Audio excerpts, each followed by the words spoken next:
everybody. I'm Cy Hoekstra. This is Deep Cy Humor in My Adventures in Blindness. This is the show where I'm reading the posts that I write at deepsci.net about living as a blind man in New York City and beyond. Today's story is titled, How My Toddler Understands Blindness. And I'm very excited to share that today we have a special guest voice actor with us who will be playing the part of herself. Say hi.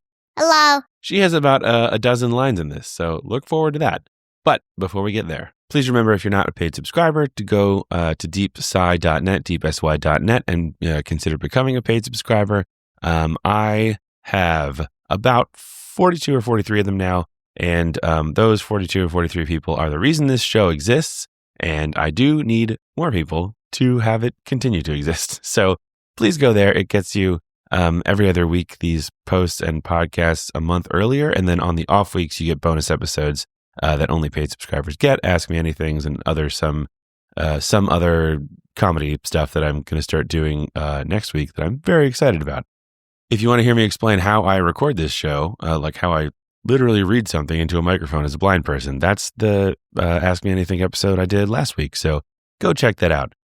Fortunately for everyone, my voice is like, I don't know, 85, 90% back, so I sound a whole lot better than I have recently, and I apologize. I apologize for my frail human body and its sicknesses. I'm hoping one day to become a sort of immortal super being that never gets sick, and but that still hasn't happened. So let's get to it, shall we? How My Toddler Understands Blindness. The subtitle is, Some daddies are blind, but some daddies are also not blind. Even some mommies are blind. Did you know that? I was walking down a sidewalk in Manhattan when a kid who sounded like he was about 12 asked, unprompted, "Can you see a little bit?" He was about 10 feet in front of me, standing next to another kid. He sounded polite, and his question was familiar. At the time, I used a white cane but had some residual vision and large glasses. People sometimes asked how much I could see to calibrate instructions they wanted to give me about getting around some obstacle. "Yep, I can see a little. What's up?" I said. Without saying anything else to me, he turned to his friend and his tone transformed instantaneously. He yelled, "See, I told you, that's why he's got glasses, stupid." His friend said nothing. I laughed as I passed them. Turns out, helping me was not top of this kid's mind. As I alluded to in a recent post, kids are my favorite people to talk with about blindness. They have absolutely no sense of what is or isn't appropriate, and no one expects them to. Unlike adults, their ignorance doesn't make my life harder. It makes my life more entertaining. For instance, smaller children often want to play with my cane. They have no idea why I have it, but they don't care. They just want it. Usually, they pound it on the floor or thwack a nearby wall. Sometimes they guess what it's for. One girl asked if it was a fishing rod. A boy wanted to know if it was a staff, quote, like Gandalf. I almost said yes to that one. Once, a kid a couple dozen feet away saw me walking with the cane and yelled, "Look, he's got a metal detector!" He was thrilled. In that instance, I didn't hear the grown-up explain what was really going on, but when I do, those conversations are also fun. Often, the adult tries to get the child not to talk so loudly, or point, or ask questions. I try to convey to the kid that disabilities aren't something to be weird about. Or, actually, that disabilities are something kids should be weird about, because kids are weird about everything and they shouldn't discriminate. They should scream about my cane the same way they scream about ice cream, cars, animals, clouds, pizza, their own shadow, every single new thought they have, and so on. So I tell the adult, no worries, I'm happy to talk about being blind. Then they often listen to the conversation with as much interest as the kid, occasionally adding their own questions.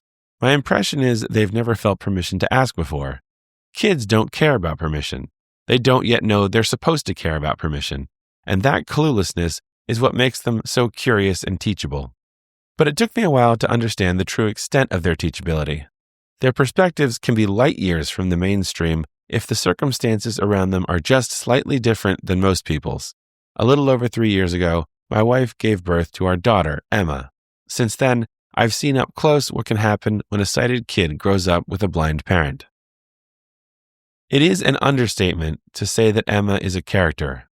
She's a wildly social, goofy, curious, opinionated energy ball who is both instantly in charge of most rooms she enters and, probably related, a head taller than most kids her age. Sometime after she turned 2, I decided it was time to explain why she was noticing differences between how her mother and I do things. I told her that Daddy cannot see, like how she cannot see when her eyes are covered or when we turn off the lights. I explained that this is called blind, and there are lots of blind people in the world.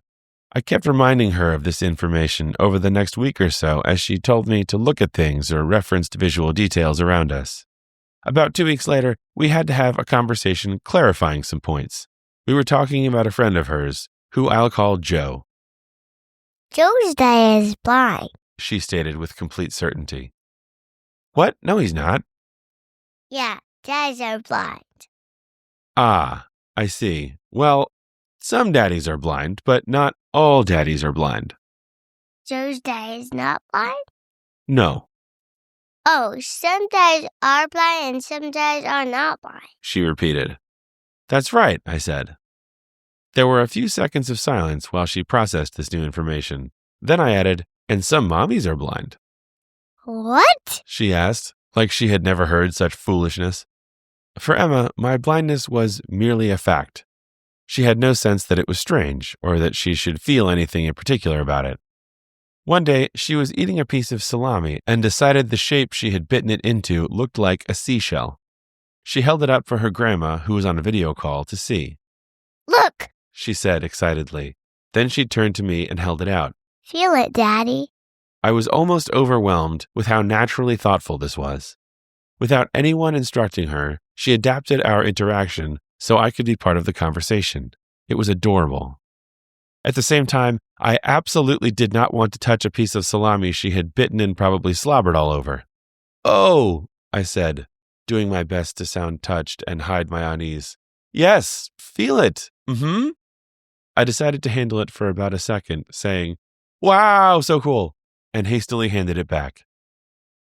But it wasn't just the logistical realities of blindness she intuitively understood. The real shock for me was that she got the emotions, too. I used to take her to daycare in a baby carrier on my back. It's a smart way to travel with a small child without vision that I learned from other blind parents. My white cane, as always, stopped me from running into or tripping over anything, and if something stuck out sideways above the level of my cane, it wouldn't touch her because it would hit me first. Nevertheless, I was initially nervous to try walking around this way. If you read my post about unsolicited sighted help in public, you'll understand why. The amount of condescension, stress, and outright anger I receive from people on the street who incorrectly think I need their help is astounding. How much more of that would I get if there was a baby on my back? What I didn't count on was Emma's personality. Always count on Emma's personality. In the carrier, she could suddenly see more of the world than ever before, and she was at eye level with grown-ups. She loved it. She spoke to most people who came near us and often tried to interact with them in more ways than just talking. Once she was sitting in the carrier drinking a bottle. A woman was walking next to us on the sidewalk. I think your daughter is done with her bottle, she said. Oh, thanks. How come? I asked. Because she handed it to me, said the woman, giving me the bottle. I think Emma's joy about her new perch, plus her constant conversations with me and other pedestrians, kept the unsolicited help to its normal amount. But Emma seemingly started to notice that people were talking to me differently than they do to her mom, and that I was often trying to get out of these interactions quickly. I decided that this must be what she was thinking when she was just shy of a year old.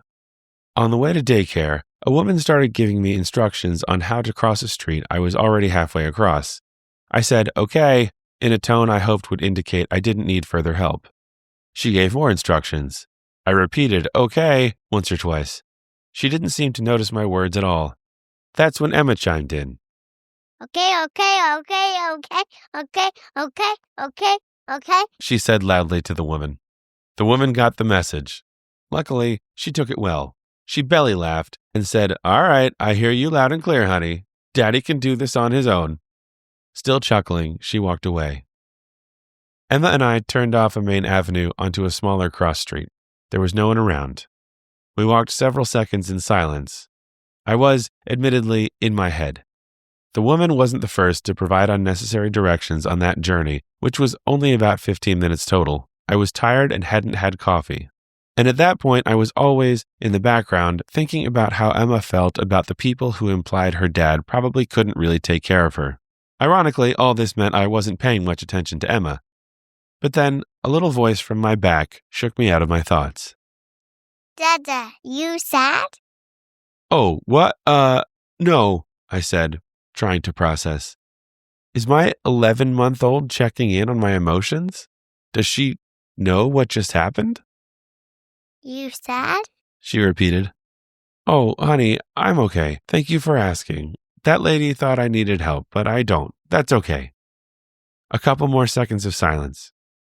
Then I felt her little hands spread as wide as they could across my back, and the side of her face pressed between my shoulder blades. She was doing everything she could to give me a hug. I love you, Dada. Well, if I wasn't going to cry before, I am now, I thought. Oh, I love you too, honey, I said, choking up. I don't precisely know what was going through her little head, but I spent more of my time and energy than I can or would want to add up, explaining to people that their assumptions about me are wrong and make me feel bad. The replies about their good intent or the benefit of the doubt or my stubbornness or lightening up or whatever, they are attempts to complicate the uncomplicated. For Emma, nothing about it is complicated. Partially because she's a child, sure, but also because she sees me every day. Many people are surprised at things I can do. Not Emma. The things I can do are simple and fundamental facts about her young life. What confuses her is everyone else's doubt. So the next time you see a blind person on the street, don't get flustered. Be like Emma. Take it back to basics. Some daddies are blind, some are not. The blind daddies can get around. If you say they can't, they might feel sad. So just let them be. If you see a blind mommy, though, then it's time to freak out. Blind mommies? Ridiculous. Thank you all so much for listening. Again, if you want to become a paid subscriber and support what I'm doing here and keep it going, please go to deepsy.net. That's deepsy.net. Get these posts and podcasts that come out every week a month earlier, and then get the bonus episodes that come on the off weeks.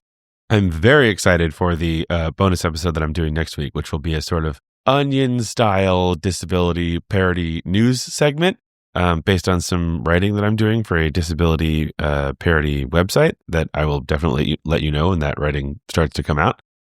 So if you are at all interested in hearing some kind of more straight comedy satire from me, deepsy.net. Okay, thanks so much, and I will see you next time. Good job, honey. Is there anything else you want to say to the people listening to the podcast? Thank you listening for our podcast. Thank you listening for a podcast? Yeah. Perfect. Okay. Yeah, you want to listen? Yeah. Okay.